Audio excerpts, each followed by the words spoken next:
എല്ലാവർക്കും നമസ്കാരം. വേദ വിത്ത് ഹരിയിലേക്ക് സ്വാഗതം. നമ്മളെല്ലാവരും കേൾക്കുന്ന ഒരു വാക്കാണ് ഗ്രഹണം എന്ന് പറയുന്നത്. നാളെ 2026 മാർച്ച് മാസം 3-ാം തീയതി ചൊവ്വാഴ്ച, 1201 ആണ്ട് കുംഭമാസം 19-ാം തീയതി ചൊവ്വാഴ്ച. ഗ്രഹണം എല്ലാ നക്ഷത്രക്കാരെയും അനുകൂലമായിട്ടും പ്രതികൂലമായിട്ടും ബാധിക്കും. ദോഷങ്ങൾ മാത്രമല്ല, ഏറ്റവും ഗുണഫലവും ഗ്രഹണ സമയത്ത് ലഭിക്കുന്നത് തന്നെയാണ്. ഗ്രഹണ സമയത്ത് ക്ഷേത്രങ്ങളിൽ പൂജയും മറ്റു കാര്യങ്ങളും അശുദ്ധി കാരണം നടക്കില്ല. എന്നാൽ ഗൃഹസ്ഥാനത്ത് മന്ത്രജപങ്ങൾക്കൊക്കെ ഏറ്റവും പ്രാധാന്യമുള്ള സമയമാണ് ഗ്രഹണ സമയം. നാളെ ഏകദേശം ഉച്ചയ്ക്ക് 3 മണി മുതലാണ് ഗ്രഹണ സമയം പറഞ്ഞിരിക്കുന്നത്. വൈകിട്ട് 6:45 വരെ ഗ്രഹണത്തിൻ്റെ ദൈർഘ്യം പറയുന്നുണ്ട്. അപ്പോൾ ഈ സമയത്ത് നമ്മൾ മന്ത്രജപത്തിന് വേണ്ടി, അതായത് 6 മണിക്ക് ശേഷമുള്ള സമയം, ഗ്രഹണത്തിൻ്റെ അന്ത്യസമയം, നമ്മൾ മന്ത്രജപത്തിന് വേണ്ടി സ്വീകരിക്കുന്നത് ഏറ്റവും ഉത്തമമായിരിക്കും. ആ മന്ത്രജപത്തിൻ്റെ ഫലം ഇരട്ടി വേഗത്തിൽ നമുക്ക് ലഭിക്കാനായിട്ട് ഈ ഗ്രഹണ സമയം പ്രയോജനപ്പെടുത്താവുന്നതാണ്. അതുപോലെ തന്നെ നമ്മുടെ വീട്ടിൽ നിൽക്കുന്ന നെഗറ്റീവ് എനർജിയെ മാറ്റാനായിട്ട് നമുക്ക് ഏറ്റവും ഉപകാരപ്പെടുന്ന സമയമാണ് ഗ്രഹണ സമയം എന്ന് പറയുന്നത്. നമ്മുടെ വീട്ടിൽ ബാധിച്ചിരിക്കുന്ന ശത്രുബാധകളോ പ്രേതബാധ ഇത്യാദി ദോഷങ്ങളൊക്കെ നമ്മുടെ വീട്ടിൽ നിന്ന് മാറി വീടിനെ ശുദ്ധമാക്കുന്നതിനും പോസിറ്റീവ് എനർജി ഉണ്ടാക്കുന്നതിനും ഈ ഗ്രഹണം നമുക്ക് ഏറ്റവും ഗുണം എന്ന് തന്നെയാണ് പറഞ്ഞിരിക്കുന്നത്. അതിൽ ചന്ദ്രഗ്രഹണമാണ് നാളെ പറഞ്ഞിരിക്കുന്നത്. ആ സമയത്ത് നമ്മൾ കഴിയാവുന്നതും ഉപവാസം എടുത്തുകൊണ്ട് നാളെ വൈകുന്നേരം ഈ പറഞ്ഞ സമയത്ത് നമ്മൾ ഏത് മന്ത്രത്തെയാണോ ഏത് ഭഗവാനാണോ മൂർത്തിനെയാണോ പ്രാർത്ഥിക്കുന്നത് ആ മന്ത്രജപങ്ങൾ നടത്തുക. അതോടൊപ്പം ഈ ഗ്രഹണ സമയം 6-6:30 സമയത്ത് നമ്മുടെ വീട്ടിൽ കുറച്ച് പച്ചക്കർപ്പൂരവും ഗ്രാമ്പൂവും നമ്മൾ നേരത്തെ വാങ്ങിച്ചു വെച്ചുകൊണ്ട് ഇതൊരുമിച്ച് കത്തിച്ച് വീടിന് പ്രദക്ഷിണം ചെയ്തുകൊണ്ട് വീട്ടിലെല്ലാ മുറിയിലും ഈ ദീപമായിട്ട് നടക്കുന്ന ഈ ദീപത്തിൻ്റെ ധൂപത്തെ എല്ലാ മുറിയിലും കൊണ്ടുചെന്ന് വയ്ക്കുന്നത് ഏറ്റവും ഉത്തമമായിരിക്കും. അങ്ങനെ എല്ലാ മുറിയിലുള്ള നെഗറ്റീവിനെ മാറ്റി നമ്മുടെ വീട്ടിലുണ്ടാകുന്ന നെഗറ്റീവിനെ മാറ്റാനായിട്ട് ഈ ഒരു വളരെ ലഘുമായ കാര്യത്തിലൂടെ നമുക്ക് സാധിക്കും. ഗ്രാമ്പൂവും പച്ചക്കർപ്പൂരം കത്തിക്കുന്നതിനൊപ്പം ഈ ഗ്രാമ്പും പച്ചക്കറും കത്തിച്ച് നമ്മുടെ വീട്ടിലെ നെഗറ്റീവിനെ മാറ്റുന്നതായിട്ട് സങ്കല്പിച്ചതിന് ശേഷം വീടിൻ്റെ വാതിക്കലെ ഒരു പാത്രത്തിൽ കുറച്ച് മഞ്ഞപ്പൊടിയും ചുണ്ണാമ്പും കൂടി എടുത്ത് കലക്കി വയ്ക്കുക. നമ്മൾ കുരുതി കൂട്ടുന്ന സങ്കല്പത്തിലാണ്. ആ കുരുതിക്കകത്തേക്ക് കുറച്ച് പച്ചക്കർപ്പൂരവും കൂടി പൊടിച്ചോ പൊടിക്കാതെയോ പച്ചക്കർപ്പൂരവും കൂടി ഇട്ട് വാതിക്ക് തന്നെ വയ്ക്കുക. അത് 6 മണി സമയത്ത് ആ ഗ്രഹണത്തിൻ്റെ അന്ത്യത്തിന് മുമ്പായിട്ട് ചെയ്യണം എന്നാണ്. 6:45 മുമ്പ് ചെയ്തിരിക്കണം.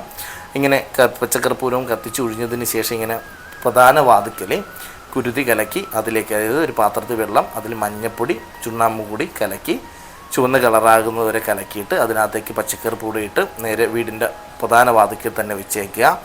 ഗ്രഹണം കഴിഞ്ഞതിന് ശേഷം അന്ന് രാത്രി ഗ്രഹണത്തിൻ്റെ സമയത്തിന് ശേഷം 6:45 ഗ്രഹണം. ആ സമയത്തിന് ശേഷം നമ്മൾ വീട്ടിൽ പൂജാമുറിയിൽ വിളക്കൊക്കെ കത്തിച്ച് നമ്മുടെ വീടൊന്ന് ശുദ്ധമാക്കി സങ്കല്പിച്ച് അതിനുശേഷം ഈ കുരുതി വീടിന് ചുറ്റും തളിക്കുന്നത് വീടിൻ്റെ ഉണ്ടാകുന്ന ഏറ്റവും വലിയ ശത്രുദോഷങ്ങളും ക്ഷുദ്രദോഷങ്ങളും വീട്ടിലുണ്ടാകുന്ന നെഗറ്റീവിനെയൊക്കെ മാറ്റാനായിട്ട് ഏറ്റവും നമുക്ക് ഉപയോഗിക്കാൻ പറ്റുന്ന ഒരു കാര്യമാണ് ഈ കുരുതിയായിട്ട്.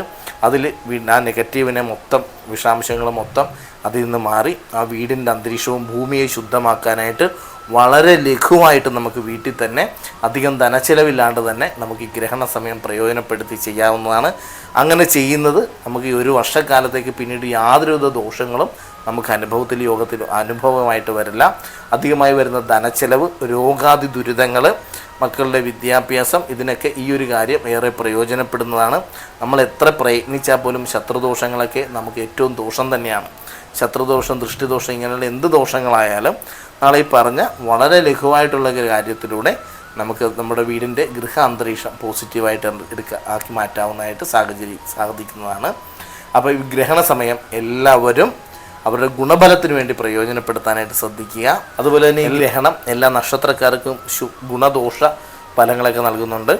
ഏറ്റവും ദോഷമുള്ള നക്ഷത്രങ്ങളെന്ന് പറയുന്നത് കാർത്തിക നക്ഷത്രം, തിരുവാതിര നക്ഷത്രം, പൂയം നക്ഷത്രം, അത്തം, ചിത്തിര ഈ നക്ഷത്രങ്ങളും, തൃക്കേട്ട നക്ഷത്രം, അവിട്ടം നക്ഷത്രം, പൂരുരുട്ട നക്ഷത്രം ഈ നക്ഷത്രക്കാരൊക്കെ ഗ്രഹണ സമയത്ത് അധികം ദോഷമാണ്. അതുകൊണ്ട് തന്നെ ഗ്രഹണത്തിന് ശേഷമുള്ളൊരു മാസക്കാലം ഈ പറഞ്ഞ നക്ഷത്രക്കാർ പ്രത്യേകം ശ്രദ്ധിക്കുക.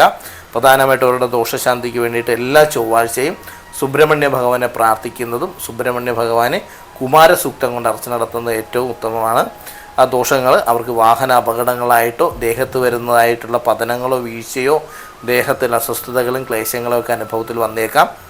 അതുപോലെ തന്നെ അധികമായി വരുന്ന ധനച്ചിലവ്, അപവാദങ്ങളൊക്കെ ഇവർക്ക് വന്നു ചേരാനുള്ള സാധ്യതയുണ്ട്. അപ്പോൾ ഈ നക്ഷത്രക്കാർ പ്രത്യേകം ശ്രദ്ധിക്കുക. ഗ്രഹണത്തിന് ശേഷം ഏറ്റവും ഗുണഫലം ലഭിക്കുന്ന നക്ഷത്രങ്ങളെന്ന് പറയുന്നത് അശ്വതിയും രോഹിണിയും, പൂര നക്ഷത്രം, ചോതി നക്ഷത്രം, ഉത്തര നക്ഷത്രം, അതുപോലെ തന്നെ അനിഴം നക്ഷത്രങ്ങൾ, തിരുവോണം നക്ഷത്രം, ചതയ നക്ഷത്രം. ഈ നക്ഷത്രക്കാർക്കൊക്കെ ഗ്രഹണത്തിന് ശേഷം കൂടുതൽ ഗുണഫലം ലഭിക്കുന്നതാണ്. അതായത് അവരുടെ ജീവിതത്തിലുണ്ടാകുന്ന അപജയങ്ങളൊക്കെ മാറി ജയം കൈവരിക്കാനായിട്ട് സാധിക്കും. അതുപോലെ തന്നെ ദേവി പ്രസാദം ലഭിക്കുന്നതാണ്. ഇതിന് ശേഷം അവർ നടത്തുന്ന പ്രാർത്ഥനകൾക്കൊക്കെ ഇരട്ടി ഫലം ഉണ്ടാവും. ദേവിയെയും ഭഗവാനെയും ഭഗവതിയൊക്കെ മനസ്സറിഞ്ഞ് വിശ്വസിച്ചുകൊണ്ട് നമ്മൾ അവർക്ക് വേണ്ടി ചെയ്യുന്ന ഏതൊരു കാര്യങ്ങളും നമുക്ക് ഫലത്തിൽ സ്വായത്തമാക്കാവുന്നതാണ്. ഈ നക്ഷത്രക്കാർ പ്രധാനമായിട്ടും ഗ്രഹണ സമയത്ത് ഓം നമഃശിവായ എന്ന മന്ത്രം ജപിക്കാനായിട്ട് ശ്രദ്ധിക്കുന്നതും ദുർഗാ ഗ്രഹണ സമയത്തിന് ശേഷം ദുർഗാ ക്ഷേത്ര ദർശനം നടത്തുന്നതും ഈ നക്ഷത്രക്കാർക്ക് അത്ഭുതകരമായിട്ടുള്ള മാറ്റം ഈ വരുന്ന ഒരു മാസക്കാലം അനുഭവയോഗ്യമാകും. എല്ലാവരും ഇങ്ങനെ ചെയ്തു നോക്കുക. നിങ്ങളുടെ ജീവിതത്തിൽ ഉറപ്പായിട്ട് മാറ്റങ്ങൾ വരും. എല്ലാവർക്കും ഗുണഫലത്തെ നേർന്നുകൊണ്ട് നന്ദി, നമസ്കാരം.